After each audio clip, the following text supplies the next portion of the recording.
Assalamualaikum warahmatullahi wabarakatuh. Alhamdulillahirabbil alamin wassalatu wassalamu ala asrofil anbiya'i wal mursalin wa ala alihi wa sahbihi ajmain. Amma ba'du.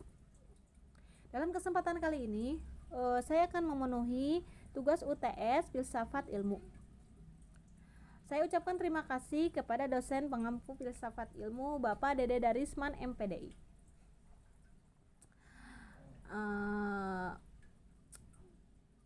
Baik, di sini saya akan menerangkan tentang aksiologi. Aksiologi merupakan cabang filsafat ilmu yang mempertanyakan bagaimana manusia menggunakan ilmunya. Jadi, yang dicapai oleh aksiologi adalah hakikat dan manfaat yang terdapat dalam suatu pengetahuan. Aksiologi berasal dari bahasa Yunani, action dan logos, yang berarti teori tentang nilai. Secara umum, aksiologi bisa diartikan sebagai cabang ilmu filsafat yang mempelajari tentang tujuan ilmu pengetahuan dan bagaimana manusia menggunakan ilmu tersebut, sehingga mendalam dulu dasar-dasar dari ilmu pengetahuan. Sumantri melalui salah satu bukunya menjelaskan tentang definisi dari aksiologi. Menurutnya, aksiologi adalah teori nilai yang berkaitan dengan kegunaan dan pengetahuan yang diperoleh. Aspek aksiologi ada dua, yaitu etika. Ada yang tahu pasti etika itu berhubungan dengan perilaku sopan dan santun. Etika diketahui berasal dari bahasa Yunani, yakni kata ethos yang memiliki arti adat atau kebiasaan. Dalam cabang ilmu etika ini ada 3 bidang studi utama atau materi yang akan dibahas secara mendalam. Jadi, dalam cabang ilmu etika ini ada 3 bidang. Di antaranya studi utama dan materi yang akan dibahas secara mendalam, yaitu metaetika. Apa sih metaetika? Metaetika biasanya digunakan untuk menerapkan maupun membangun etika atau moral dalam suatu kelompok masyarakat. Etika normatif. Apa sih etika normatif? Nah, etika normatif mengenai cara-cara praktis menentukan tindakan apa saja yang dianggap beretika dan sebaliknya.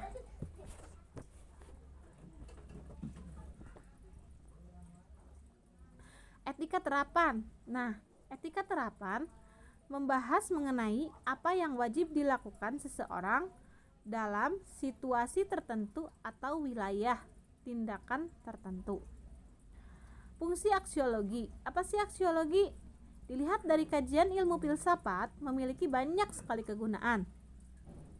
Kemudian dibedakan menjadi 2 fungsi, yaitu kegiatan kegunaan teoritis.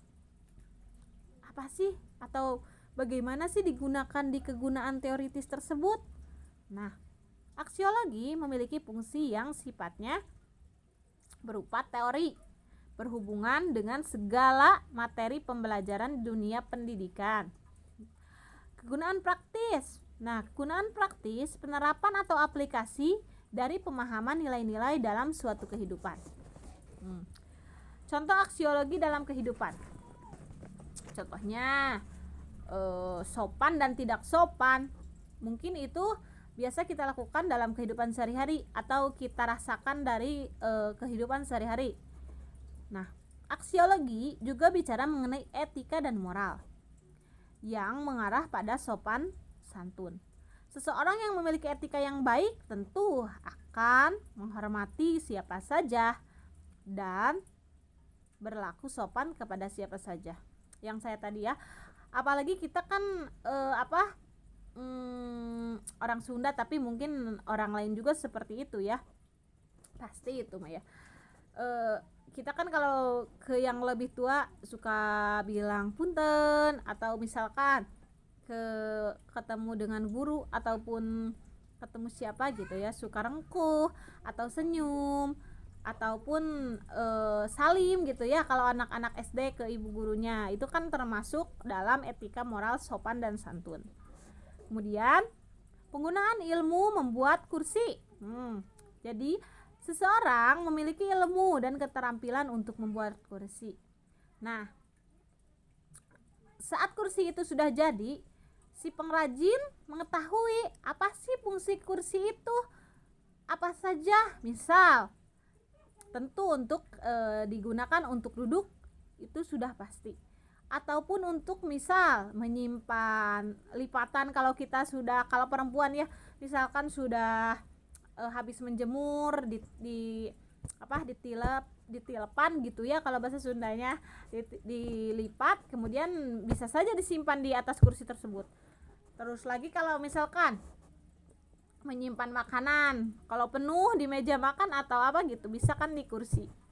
Kalau contohnya lagi misalkan membuat makanan, nah si pembuat makanan tahu nih, mau bikin donat itu pakai apa topping, terus rasanya bagaimana, dia kan sudah tahu. Nah, seperti itu.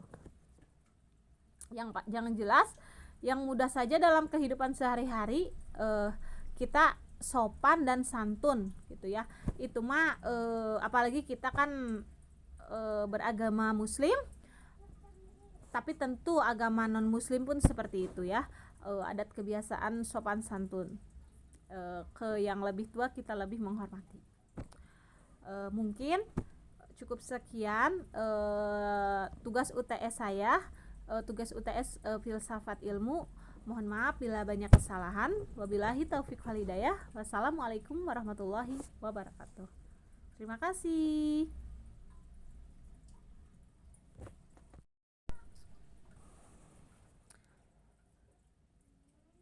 Assalamualaikum warahmatullahi wabarakatuh. Alhamdulillahirabbil alamin, wassalatu wassalamu ala asrofil anbiya'i wal mursalin wa ala alihi wa sahbihi ajmain, amma ba'du. Dalam kesempatan kali ini saya akan memenuhi tugas UTS filsafat ilmu. Saya ucapkan terima kasih kepada dosen pengampu filsafat ilmu Bapak Dede Darisman MPDI.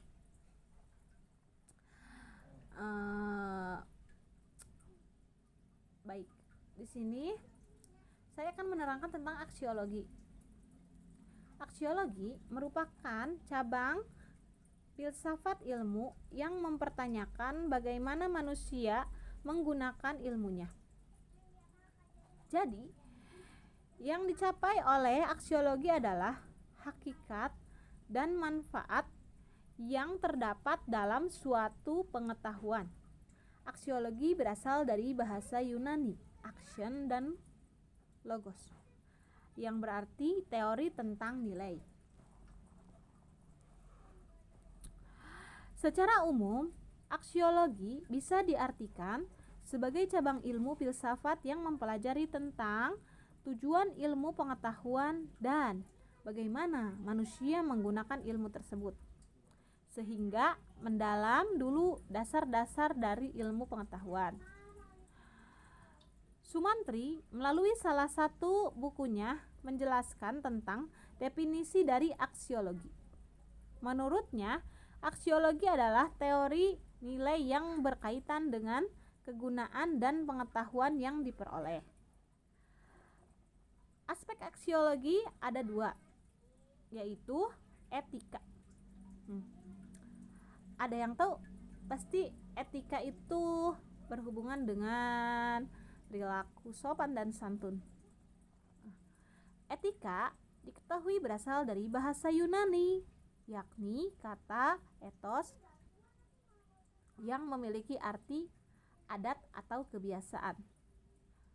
Dalam cabang ilmu etika ini ada 3 bidang studi utama atau materi yang akan dibahas secara mendalam. Jadi, dalam cabang ilmu etika ini ada 3 bidang. Di antaranya studi utama dan materi yang akan dibahas secara mendalam, yaitu metaetika. Apa sih metaetika? Metaetika biasanya digunakan untuk menerapkan maupun membangun etika atau moral dalam suatu kelompok masyarakat. Etika normatif. Apa sih etika normatif? Nah, etika normatif mengenai cara-cara praktis menentukan tindakan apa saja yang dianggap beretika dan sebaliknya.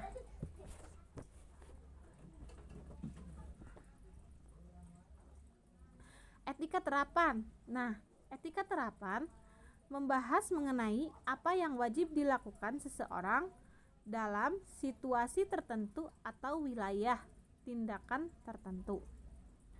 Fungsi aksiologi. Apa sih aksiologi? Dilihat dari kajian ilmu filsafat memiliki banyak sekali kegunaan. Kemudian dibedakan menjadi dua fungsi, yaitu kegiatan kegunaan teoritis. Apa sih atau bagaimana sih digunakan di kegunaan teoritis tersebut? Nah, aksiologi memiliki fungsi yang sifatnya berupa teori, berhubungan dengan segala materi pembelajaran dunia pendidikan. Kegunaan praktis. Nah, kegunaan praktis penerapan atau aplikasi dari pemahaman nilai-nilai dalam suatu kehidupan. Contoh aksiologi dalam kehidupan. Contohnya sopan dan tidak sopan. Mungkin itu biasa kita lakukan dalam kehidupan sehari-hari atau kita rasakan dari kehidupan sehari-hari. Nah, aksiologi juga bicara mengenai etika dan moral yang mengarah pada sopan santun. Seseorang yang memiliki etika yang baik tentu akan menghormati siapa saja dan berlaku sopan kepada siapa saja. Yang saya tadi ya, apalagi kita kan orang Sunda, tapi mungkin orang lain juga seperti itu ya. Pasti itu mah ya. Kita kan kalau ke yang lebih tua suka bilang punten, atau misalkan ketemu dengan guru ataupun ketemu siapa gitu ya, suka rengkuh atau senyum ataupun salim gitu ya. Kalau anak-anak SD ke ibu gurunya, itu kan termasuk dalam etika moral sopan dan santun. Kemudian penggunaan ilmu membuat kursi. Jadi seseorang memiliki ilmu dan keterampilan untuk membuat kursi. Nah, saat kursi itu sudah jadi, si pengrajin mengetahui apa sih fungsi kursi itu, apa saja. Misal, tentu untuk digunakan untuk duduk, itu sudah pasti. Ataupun untuk misal menyimpan lipatan, kalau perempuan ya, misalkan sudah habis menjemur ditilepan gitu ya, kalau bahasa Sundanya dilipat, kemudian bisa saja disimpan di atas kursi tersebut. Terus lagi kalau misalkan menyimpan makanan, kalau penuh di meja makan atau apa gitu, bisa kan di kursi. Kalau contohnya lagi misalkan membuat makanan, nah si pembuat makanan tahu nih mau bikin donat itu pakai apa topping, terus rasanya bagaimana, dia kan sudah tahu. Nah, seperti itu. Yang jelas, yang mudah saja dalam kehidupan sehari-hari kita sopan dan santun gitu ya. Itu mah apalagi kita kan beragama muslim, tapi tentu agama non muslim pun seperti itu ya. Adat kebiasaan sopan santun. Ke yang lebih tua kita lebih menghormati. Mungkin cukup sekian tugas UTS saya, tugas UTS filsafat ilmu. Mohon maaf bila banyak kesalahan. Wabillahi taufiq wal hidayah. Wassalamualaikum warahmatullahi wabarakatuh. Terima kasih.